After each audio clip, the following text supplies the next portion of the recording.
So ఏం లేదు, ఒకటేంటంటే అటు ఒక కళాకారుడిగా నాన్నగారు నాకు, నేను ఇందాక అన్నాను, కళ్ళు మూసుకుంటే ఇప్పుడు నేను అనబోయేది ఏంటంటే కళ్ళు మూసుకుంటే కనేది కళ, కళతో అభినయించేది కళ, నిద్రపోతున్నప్పుడు కనేది కళ, నిద్రపోతున్న సమాజాన్ని మేల్కొల్పేది కళ.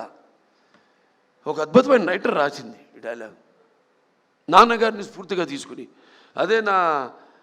అదే దారిలో నేను వెళ్తుంటాను.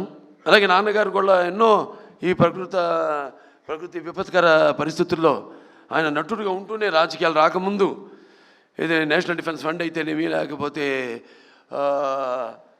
మన రాయలసీమ క్షామ నివారణకైతేనేమి, ఉప్పెన్నెలకైతేనేమి, వీటిలన్నిటి కూడా ఆయన ప్రజల్లోకి వెళ్ళి ఒక ప్రాంత ప్రజల్ని, అన్ని ప్రాంతాల ప్రజల్ని ఏ ప్రాంతమైనతో దెబ్బతిందో అలా అందరినీ సంఘటితపరిచి, అందరూ ఒకళ్ళ వాళ్ళ రాష్ట్రాలు వేరైనా వాళ్ళ ఆంధ్ర రాష్ట్ర తెలంగాణలు నాన్నగారి సినిమాలో గుర్తొస్తుంది. ఏదైనా ఆయన ఒక ఆలోచన, దూరపు ఆలోచనతో పెట్టేవారు. ఉన్న ఒక సందేశం, ప్రాంతాలు వేరైనా మన అంతరంగాలు ఒకటేనన్నా, ధ్యాసలు వేరుగా ఉన్నా మన భాష తెలుగు భాష అన్నా అని. సో అలా ఇవాళ ఏదైనా అటు ఆంధ్ర రాష్ట్రమైనా సరే, ఇవాళ ఇక్కడ తెలంగాణ రాష్ట్రమైనా సరే, ఎప్పుడు ఎక్కడ ఎటువంటి విపత్కర పరిస్థితులు ఉన్నా వచ్చినా రాకూడదని కోరుకుంటాను. కానీ అతివృష్టి అనావృష్టి నడుస్తున్న కాలం ఇది. క్యాన్సర్ ఒక చైర్మన్గా చెప్పగలుగుతున్నాను, ఇది నిర్ధారణతో చెప్పగలుగుతున్నాను. అంటే మనం తినే ఆహారం అయితేనేమి, లేకపోతే మన జీవన శైలి అయితేనేమి, వీటిలన్నింటి మీద ఆధారపడి ఉంటుంది. సో ఇది మనమే కొని తెచ్చుకుంటున్నామా అన్న అనుమానం నాకు ఎప్పుడు వస్తుంటుంది. ప్రకృతి కూడా కాలుష్యం పెరిగినప్పుడు అది ఊరుకోదు. అలా ఆధ్యాత్మికంగా నేను ఎన్నో అనిపించిన వాడిని జీవితంలో, ఎన్నో చూసిన వాడిని. ఇంకా ఆధ్యాత్మికంగా కూడా జరగబోయేది కూడా నేను గ్రహించగలిగేవాడిని. సో ఇవాళ నేను క్యాన్సర్ హాస్పిటల్ చైర్మన్గా ఉన్నా, ఇవాళ ఎవరైనా సరే 15 సంవత్సరాలుగా నాకు ముందు ఎంతోమంది చైర్మన్లు ఉన్నారు, అలాగే ఎంతోమంది బోర్డు మెంబర్సు, ముఖ్యంగా కోడెల శివప్రసాద్ గారు అయితేనేమి, అటు కాకర్ల సుబ్బారావు గారు అయితేనేమి, అందరూ నాకంటే ముందు చైర్మన్స్ అయితేనేమి, ఇప్పుడున్న బోర్డు మెంబర్స్ అయితేనేమి, ఇప్పుడున్న ప్రస్తుత బోర్డు మెంబర్స్ అయితేనేమి, నా డాక్టర్లు అయితేనేమి, నా సిబ్బంది అయితేనేమి, వాళ్ళందరి ఏదైనా 2 చేతులు కలముందే శబ్దం రాదు. అలా ఇవాళ వాళ్ళందరి సహాయ సహకారాలతో ఇవాళ నేను ఈ ఆసుపత్రిని కూడా నడపగలుగుతున్నాను. నా హిందూపురం నియోజకవర్గ ప్రజలకి నేను సదా రుణపడి ఉంటాను. రుణం అంటే ఇది తీరని రుణం. నేను ఎప్పుడు ఉంటాను, భావస్తురాణి జన్మాంతుల సౌరదాణి అని. అంటే ఈ జన్మలో, పోయిన జన్మలో ఏదో ఒకళ్ళిద్దరిని మన పరిచయాలతో, ఆ వాసనతో ఈ జన్మలో పొందగలుగుతాం. కానీ ఇన్ని వేల లక్షల కోట్ల మంది అభిమానుల్ని పొందడం అంటే అది నాకు ఏ రుణానుబంధమో, ఏ జన్మల అనుబంధమో, ఏ విడదీయలేని అనుబంధమో కదా అని నాకు అనిపిస్తూ ఉంటుంది. సో సదా అందరికీ నేను రుణపడి ఉన్నాను. ప్రతి ఒక్క, ముఖ్యంగా సినిమా పరిశ్రమ వచ్చేసరికి అయితే కళమ్మ తల్లికి. ఎందుకంటే సినిమా అనేది ఇందాక చెప్పాను, కళ్ళు మూసుకుంటే కళ ఇదని. అంటే ఎటువంటి బలమైన మాధ్యమం సినిమా అన్నది. నా సినిమాలు ముఖ్యంగా నేను ఎప్పుడు గర్వపడుతుంటాను. నా దర్శకులంతా కూడా నన్ను దృష్టిలో పెట్టుకునే వాళ్ళు ఇక్కడ ఉన్నారు. బోయపాటి శ్రీను గారు ఉన్నారు, లేకపోతే మల్లేని గోపిచంద్ గారు ఉన్నారు, అలాగే మా సురేష్ బాబు గారు ఉన్నారు ఇక్కడ. అందరూ, మన నందమూరి తమను, వీళ్ళందరూ కూడా.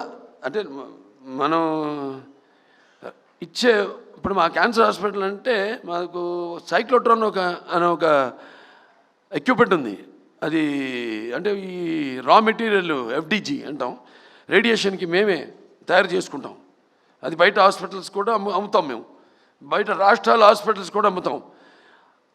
అటువంటి ఒక రా మెటీరియల్ నేను ఇండస్ట్రీలో, దాని వెనకాల ఎంతోమంది ఉన్నారు. ఎటువంటి దర్శకులు అయితేనేమి, మ్యూజిక్ డైరెక్టర్స్ అయితేనేమి, లేకపోతే నా నిర్మాతలు అయితేనేమి, అలాగే నా ఇక్కడ ఛాంబర్ అయితేనేమి, ఇక్కడ మూవీ ఆర్టిస్ట్ అసోసియేషన్ అయితేనేమి, ఫెడరేషన్ అయితేనేమి, కౌన్సిల్ అయితేనేమి, ఎంతమంది వాళ్ళ సహకారాలతోనే ఇవాళ నేను ఈ స్థాయికి చేరుకోగలిగానని నేను అనుకుంటూ, అలాగే ఆంధ్ర రాష్ట్రాల్లో కూడా ఇక్కడ మంత్రివర్యులు ఆంధ్ర రాష్ట్రం నుంచి ఉన్నారు కాబట్టి ఐటీ అండ్ విద్యాశాఖ మంత్రి శ్రీ నారా లోకేష్ గారు ఆంధ్ర రాష్ట్రాల్లో కూడా ఫిలిం ఇండస్ట్రీని డెవలప్ చేయవలసిన అవసరం ఉంది. ఎందుకంటే ఒక లాభం వస్తుంది, ఒకటి నష్టం వస్తుందని కాదు. కాకపోతే సహజమైన సౌందర్యాలు ఆ భగవంతుడు ప్రసాదించాడు. ఇవాళ మేము విదేశాలు కూడా వెళ్ళి షూటింగ్ చేస్తున్నాం. అలాగే మన తెలంగాణ రాష్ట్రంలో అద్భుతమైన లొకేషన్స్ ఉన్నాయి, అలాగే మన ఆంధ్ర రాష్ట్రంలో కూడా అద్భుతమైన లొకేషన్స్ ఉన్నాయి. ఆ రకంగా నేను చెప్పేది. అలాగే ఇక్కడ నేను ఉద్యోగ కల్పన కూడా కల్పించవలసిన అవసరం ఉంది. అలా నా దృష్టితో తప్పితే కళకు ఎప్పుడు అంటున్నాను, కళకి ఎప్పుడు ఒక భాషా భేదం కానీ, లేకపోతే కళకెప్పుడు ఒక ఆడమగ తేడా కానీ, పండిత పామరాది పట్టుబిడుపులు కానీ, ధనిక తారతమ్యాలు కానీ ఉండవు. సినిమానే. ఇవాళ తెలుగు సినిమా ఇవాళ పాన్ ఇండియా స్థాయికి, ఇవాళ ఆస్కర్లు పొందే స్థాయికి ఎదిగిందంటే ఇవాళ మన సత్తా ఏంటో ఇవాళ మన సినిమా రంగం ద్వారా మనం చూపించుకోగలుగుతున్నాం. మన తెలుగు వాళ్ళంతా మనమంతా కొంచెం కూడా గర్వించదగ్గ విషయం. సో ఇవాళ మన వాళ్ళు ఉన్నారు. నేను మాట్లాడింది వారికి అంటే తెలుగులో మాట్లాడే కాబట్టి, ఎందుకంటే Telugu is called the Italian of the east. It is so like poetry. It is there's like that, so sweet. And so respected Santosh Shukla, today as I stand here receiving these passages recognition from the World Book of Records UK, I am filled with deep humility. General public రావటం అనేది చాలా కష్టం అయిపోయింది. ఎందుకంటే blood ఇస్తే ఎనిమిదిగా అయిపోతాం, మనం రక్తహీనతతోటి మనం భయపడిపోతాం. అంటూ ఎవరు ముందుకు వచ్చేవాళ్ళు కాదు. వాళ్ళందరికీ లేదు, మీరు కనుక బ్లడ్ డొనేట్ చేస్తే విత్ ఇన్ నో టైమ్ ఆ 350 ml ఆఫ్ బ్లడ్ బయటికి వెళితే దానికి తగినంత blood with in days 4-5 days లోపల మళ్ళీ వస్తుంది. కొత్త బ్లడ్, కొత్త సెల్స్ ఆక్సిజన్ పీల్చుకుని మరింత రీజన్యువేషన్ తోటి మరింత శక్తివంతంగా మీరు ఉంటారు. రండి. ఒలింపిక్స్కి వెళ్ళేటప్పుడు చాలామంది స్పోర్ట్స్ పర్సన్స్కి ముందస్తుగా పాత బ్లడ్ తీసుకుంటారు, తర్వాత కొత్త బ్లడ్ ఏర్పడుతుంది కాబట్టి మంచి శక్తివంతంగా ఉంటారట. ఇలాంటివి చిన్న చిన్న క్లిప్పింగ్స్, చిన్న చిన్న వీడియోలు, చిన్న చిన్న ఆడియోలతోటి నా సినిమాలకి లింకప్ చేసి, నా ఆడియో క్యాసెట్స్కి వాటికి లింకప్ చేసి నేను పంపిస్తూ, అలాగా 5-6 ఏళ్ల తర్వాత ఆ ఉధృతం అందుకుంది. ఈ రోజుకి చాలా గర్వంగా చెప్పగలుగుతున్నాను. ఎక్కడ బ్లడ్ సమయానికి దొరకక చనిపోవటం అని కానీ, అండ్ రక్తదాతలు ముందుకు రాకని కానీ అలాంటి పరిస్థితి 90% లేకుండా పోయిందంటే అందులో ఎంతో కొంత నా పార్ట్ ఉందని చూపెట్టుకోగలను. అలాగే ఐ డొనేషన్ అంటే కార్నియా ట్రాన్స్ప్లాంట్ కోసం, ఆ కార్నియా కోసం అంటే చనిపోయేటప్పుడు మనతో పాటు కాలిపోయే ఆ కార్నియా, ఆ కళ్ళు చనిపోయిన తర్వాత ఇంకొక వ్యక్తికి, ఒక ఇద్దరు వ్యక్తులకి కంటి చూపు వస్తుందంటే అంతకంటే పుణ్యం మహాకార్యం ఏముంటుంది చెప్పండి. అందుకు నా విషయంలో కూడా ఎంతోమందికి అవగాహన కల్పించేలాగా మళ్ళీ ఇదే పద్ధతిలో నేను ప్రమోట్ చేస్తూ ఇదే పనిగా చేస్తుంటే, ఆ తర్వాత ఎన్నో మంది వాళ్ళ చనిపోయిన తర్వాత వాళ్ళ బంధువులు కార్నియా తీసుకొచ్చి నాకు అందించేవాడు. నేను ఎల్వి హాస్పిటల్కి పంపించి, ఎల్వి హాస్పిటల్కి చాలామందికి కంటి చూపు వచ్చేలా చేయగలిగాను. ఈరోజు ఉదయం 2:30-3 గంటలకి మా అత్తగారు ఇక లేరు అన్న వార్త వచ్చిన తర్వాత అరవింద్ గారేమో బెంగళూరు వెళ్ళారు. నేను ఒక్కడిని ముందు వెళ్ళినవాడిని. నేను అక్కడికి వెళ్ళిన తర్వాత ఆవిడ డిడ్ నో మోర్. ఆ సమయంలో గోపి గారు మనం అనుకున్న ఈ ఆర్గాన్ డొనేషన్ గురించి నాకు గుర్తుకొచ్చింది. నా సెల్ ఫోన్ గుర్తుకొచ్చిన తర్వాత అంత మిడ్-నైట్ అంటే 2:00-2:30 ఆ ప్రాంతంలో బ్లడ్ బ్యాంక్ ఫోన్ చేసి స్వామినాయుడిని నిద్రలేపి మా బ్యాంక్ తీసుకున్నాను. ఎల్వి ప్రసాద్ హాస్పిటల్ ఎవరైనా టెక్నీషియన్స్ ఉంటారా, నేను ఆవిడ కార్నియా ఐ డొనేషన్కి నేను మిగతా ప్రిపేర్ చేస్తాను అంటే, సార్ ఈజీ చేతి సార్, వాళ్ళు రెడీగా ఉంటారు, స్టాండ్ బై 24/7 అంటే వాళ్ళని తీసుకురా ముందని చెప్పేసి అరవింద్కి ఫోన్ చేసిన. అరవింద్కి తెలిసి ఎయిర్పోర్ట్కి బయలుదేరాడు. అరవింద్లో ఇవ్వాలనుకుంటున్నాను, నాకు అత్తమ్మ గారికి మా అమ్మగారికి మధ్య ఒకసారి ఒక కాన్వర్జేషన్ జరిగినప్పుడు మీరు ఇస్తారా అని అడిగాను. అన్నప్పుడు బాబు కాలి బూడిదైపోతాం కదా, అయిపోయే దానికి చచ్చిపోయి ఉంచుకుని ఏం చేస్తాం, అలాగే బాబు నీ ఇష్టం అన్నారు. ఎక్కడ ప్లెడ్జ్ ఫామ్స్ మీద సంతకాలు పెట్టలేదు, కానీ ఆ మాట నాకు ప్లెడ్జ్ లాగా అనిపించింది. ఏం చేయమంటావు అరవింద్ అడిగితే please go head. So early morning అది తీసి నేను హాస్పిటల్కి వెంటనే పంపించాను. దానికి సాక్ష్యమే ఇది.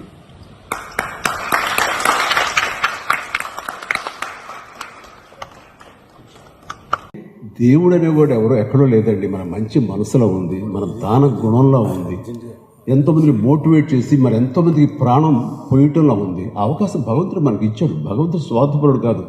నన్ను పూజిస్తేనే, నాకు అష్టోత్తరాలు చదివితేనే, నాకు వ్రతాలు చేస్తేనే, నాకు యాగాలు చేస్తేనే మేము దీవిస్తాను.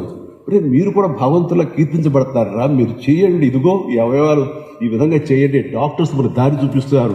డాక్టర్స్ మనకి ఇలాంటి అవయవాలను ఇస్తే కనుక మీరు ప్రాణం పోసిన వాడు అవుతారు. ప్రాణం పోసిన వాడు భగవంతుడే కదరా, ప్రాణం పోసే అవకాశం మనిషికి ఉంది, మీరు దేవుడు అవుతారు అని చెప్పేసి ఆయన చెప్తుంటే ఎంతమంది అర్థం చేసుకుంటున్నారు. కాబట్టి ఇది స్ఫూర్తిగా తీసుకుని ప్రతి ఒక్కళ్ళు ఆలోచించండి. పూర్తి స్థాయిలో బ్లడ్ డోనార్స్గా చాలామంది, లక్షల మందిని, ఇందాక గోపిగా చెప్తున్నట్టుగా 25 lakhs ఆఫ్ యూనిట్స్ బ్లడ్ని కలెక్ట్ చేయగలిగాను. అండ్ ఎంతమంది లక్షల మందిని నేను ప్రాణం ఇవ్వగలిగాము అంటే కనుక మన అభిమానులకు ఆ క్రెడిట్ దక్కుతుంది, ఆ దాతలకి ఆ క్రెడిట్ దక్కుతుంది. వారిని చూసి ఎప్పుడు నేను గర్విస్తూ ఉంటాను.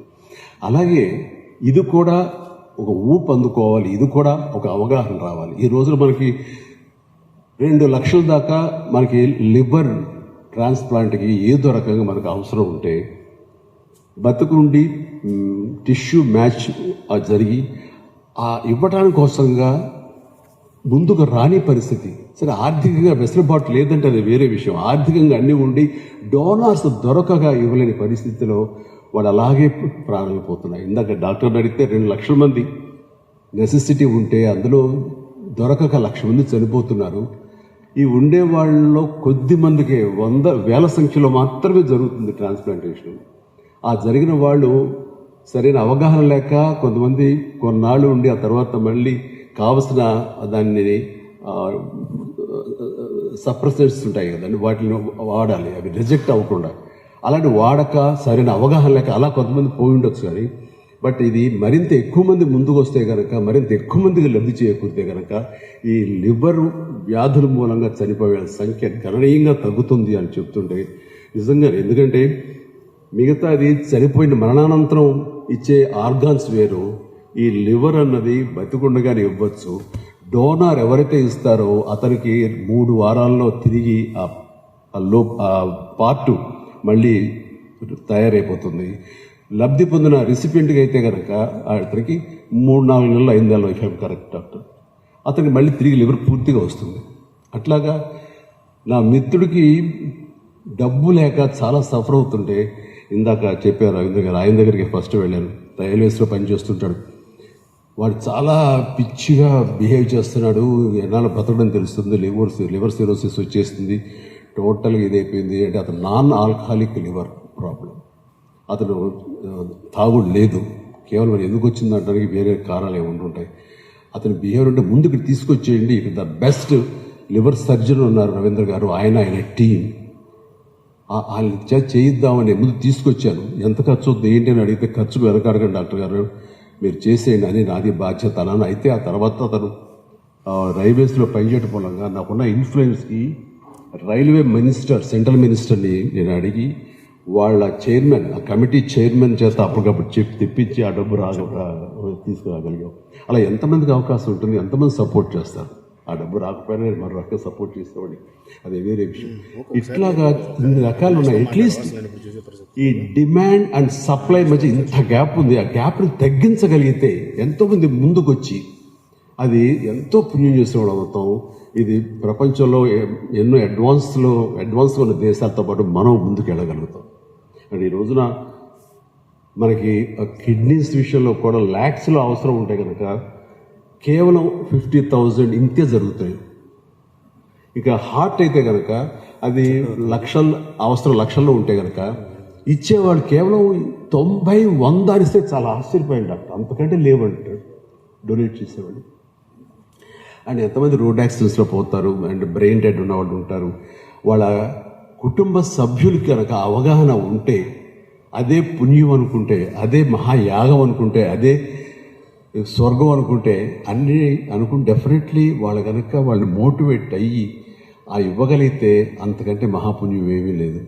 అండ్ ఒకసారి చాలా భయాలు ఉంటాయి, మతపరంగా చాలామందికి భయాలు ఉంటాయి, ఆ తర్వాత కొన్ని మూఢనమ్మకాలు ఉంటాయి. అట్లాగా నాకు చూడండి, మీరు కార్నియా ట్రాన్స్ప్లాంట్ ఇవ్వాలని ముందున్నప్పుడు ఆ కళ్ళు ఇస్తే కనుక, నేత్రాలు ఇస్తే, నేత్రదానం చేస్తే వచ్చే జన్మలో పుట్టు గుడ్డోళ్ళుగా పుడతారనే భావన ఉండేది. అదన్నీ లేదు, అలా జరగదు అని చెప్పేందుకు నేను చేసిన ప్రయత్నం ఎంతో కొంత సఫలీకృతమయ్యాం. అట్లాగే ఒక సరదాగా చెప్పాల్సి వస్తే లైటర్ నోట్లో, నేను బ్లడ్ బ్యాంకు ఈ ఐ బ్యాంక్ పెట్టినప్పుడు కొత్తలో ఇలాంటి చాలామంది విఐపీస్ సినిమా నుంచి చాలామంది వచ్చారు. అది బాగా చదువుకున్న పెద్ద వ్యక్తి. అండ్ అందరూ ప్లెడ్జ్ ఫామ్స్ సంతకం పెడుతున్నారు. ఒక వ్యక్తి మాత్రం నేను పెట్టను అంటూ తోసేస్తున్నాను. పెట్టండి సార్, పెడితే బాగుంటుంది, అందరికీ మోటివేట్ అవుతారు, ఇన్స్పిరేషన్గా ఉంది అంటే 2 కళ్ళు కన్ను ఇచ్చేసి కానీ ఒక కన్నుతో ఇలా చూసుకున్నాను, నాకు ఏంటో పక్కన కనపడలేదు, భయంగా ఉన్నాడు. ఏంటి సార్ అంటున్నారు మీరు? బతుకుండగా కాదు సార్, మనం మరణానంతరం తీసుకుంటారనేసరికి నాకు చాలా ఆశ్చర్యం వేస్తుంది. అంటే నేత్రదానం చేయండి, ఐ డొనేషన్ చేయండి అంటే బతికుండగా తీసుకుంటారంటే అంత ఎడ్యుకేటెడ్, అంత అడ్వాన్స్డ్ ఈ సినిమా ఫీల్డ్లో ఉన్న మాకు కూడా సరైన అవగాహన లేదు. అంటే లోపం ఎక్కడుందంటే వాళ్ళని ఎడ్యుకేట్ చేయటంలో ఉంది, వాళ్ళకి అవగాహన కల్పించటంలో ఉంది. కాబట్టి ఈ రోజున ఈ సభకి ఎందుకు నన్ను పిలిచారు అంటే, నాలాంటి వాడితో చెప్పిస్తే ఈ మాట 10 మందికి చేరుతుంది, 10 మంది మోటివేట్ అవుతారు, 10 మంది ఆలోచనలు పడతారు. అది ఖచ్చితంగా వాళ్ళని ఈ ఆర్గాన్ డొనేషన్ వైపు, అలాగే ఈ లివర్ ట్రాన్స్ప్లాంటేషన్ విషయంలోనూ వాళ్ళు ముందుకు వస్తారు అన్నారు. ఇది చాలా అవసరం ఉన్నటువంటి సిచ్యువేషన్ ఇది.